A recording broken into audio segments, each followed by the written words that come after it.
Bismillahirrahmanirrahim. Assalamualaikum warahmatullahi wabarakatuh. Pemirsa yang dirahmati Allah, marilah kita simak ceramah dari Kiai Haji Muhammad Bakir dengan tema Kenapa Allah menciptakan maksiat namun melarangnya.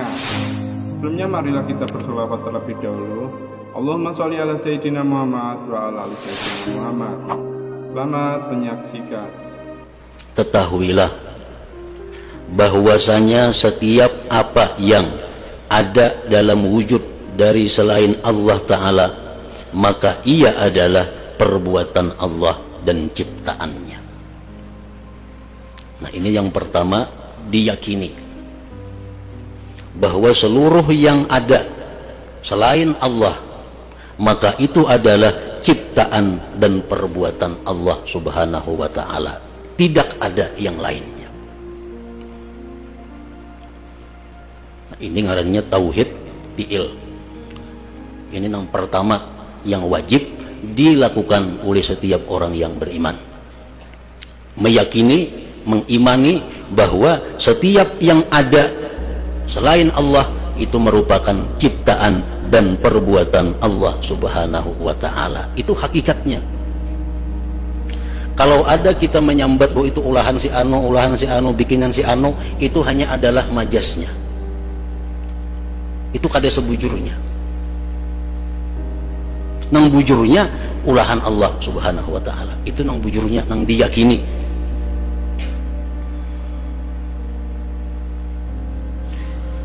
Nah, jadi termasuk iman, ciptaan Allah Subhanahu wa Ta'ala. Maksiat, ciptaan Allah Subhanahu wa Ta'ala. Kafir, ciptaan Allah Subhanahu wa Ta'ala. Taat, ciptaan Allah Subhanahu wa Ta'ala. Pokoknya apapun yang ada selain dari Allah, itu ciptaan Allah. Nang maulah kafir siapa? Allah. Nang maulah taat siapa? Allah. Nang maulah iman siapa? Allah. Nang maulah haram siapa? Allah. Semuaan adalah ciptaan Allah Subhanahu wa Ta'ala. Nah, itu hakikat tauhid fi'il. Ini tauhid yang paling rendah, yang wajib setiap orang beriman meyakininya.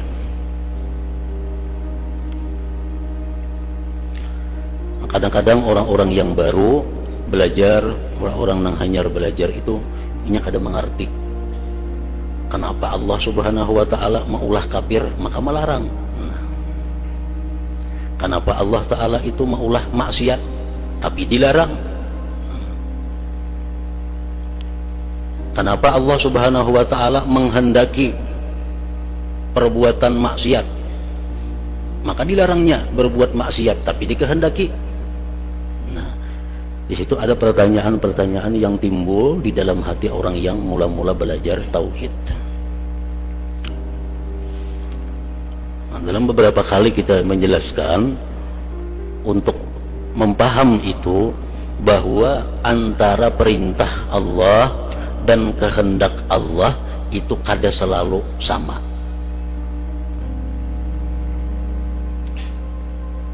Kehendak Allah dan perintah Allah itu kada selalu satu.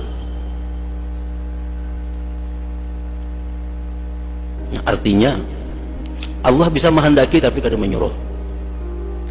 Allah bisa menyuruh tapi kada menghendaki. Bukan setiap yang dikehendaki Allah diperintahkan Allah, kada. Sebaliknya pun kada juga. Nah, jadi ujar ulama tauhid mengatakan Allah itu terkadang menyuruh dan menghendaki. Allah bisa menyuruh kita dan menghendaki kita. Contohnya kaimanil malaikat wal anbiya wal mu'minin, seperti imannya malaikat, nabi-nabi dan orang beriman. Nah, malaikat itu contoh orang yang dikehendaki Allah beriman dan disuruh Allah beriman. Itu malaikat contohnya, nabi-nabi contohnya, orang-orang beriman contohnya. Dikehendaki Allah mereka itu beriman dan disuruh. Oleh karena itu mereka beriman, karena dikehendaki dan disuruh. Nah, bisa juga Allah Ta'ala itu la ya'muru wa la yurid. Allah kadang menyuruh dan kada menghendaki. Ini yang kedua. Allah kada menyuruh dan kada menghendaki. Seperti al-kufri bihaqqihim, seperti kafirnya malaikat, nabi-nabi dan orang beriman. Malaikat itu adalah nang kafir kadada. Nabi-nabi adalah nang kafir kadada. Kenapa? Allah kada menghendaki mereka itu kafir dan kada menyuruh kafir. Allah menghendaki kafir kada, lawan malaikat itu menyuruh pun kada.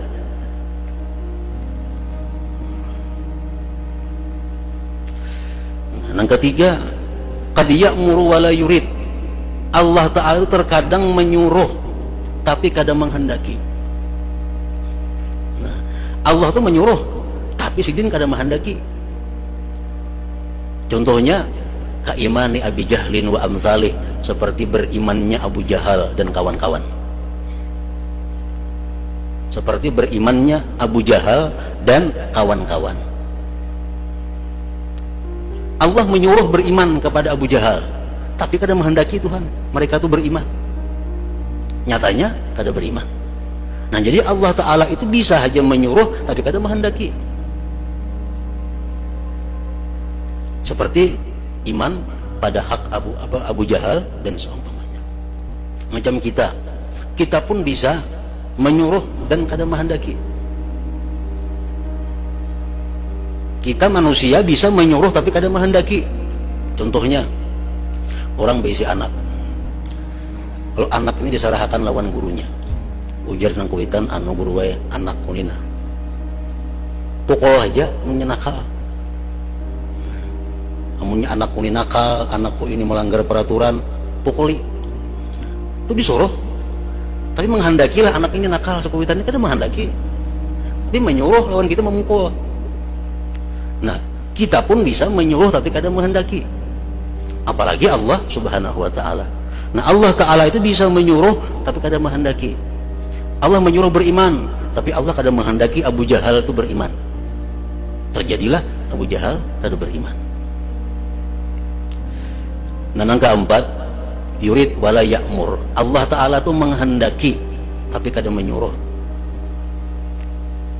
Kal muharramat, seperti hal-hal yang diharamkan Allah, riba, zina, minum arak, judi dan sebagainya.